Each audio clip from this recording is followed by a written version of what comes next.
আসসালামু আলাইকুম। ইলিশ মাছের লেজো মাথায় অনেক কাটা থাকার কারণে কেউ খেতেই চায় না। আজকে লেজো মাথা দিয়ে এমন একটি মজাদার ভর্তা তৈরি হবে, সেখানে কোনো কাটা লাগবেই না, ছোট থেকে বড় সবাই খেতে পারবে। এই জন্য ইলিশ মাছগুলোকে আমি সিদ্ধ করে ভাজা ভাজা করে নিয়েছি। এই ফাঁকে তেল, হলুদ, মরিচ, পেঁয়াজ, রসুন, শুকনো মরিচ ফোড়ন দিয়ে টমেটোগুলোকে বসিয়ে দিয়েছি। আর কুরকুরি করে ভেজে রাখা মাছগুলো থেকে বড় বড় কাঁটাগুলো আমি তুলে নিচ্ছি।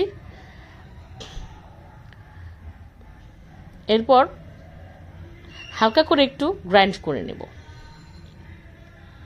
এদিকে আমাদের টমেটো অর্ধেক হয়ে গেছে। এখন মাছগুলি দিয়ে দিচ্ছি। তারপর ভালো করে মিশিয়ে নেড়েচেড়ে একদম ভাজা ভাজা করে নিতে হবে, যতক্ষণ পর্যন্ত কড়াইতে লেগে না যায়। ব্যাস, ধনিয়া পাতা দিয়ে নামিয়ে নিলেই তৈরি হয়ে গেল আমাদের এই মজাদার ভর্তা। খেতে এত টেস্টি হয়েছে, একবার ট্রাই করেই দেখুন। ধন্যবাদ।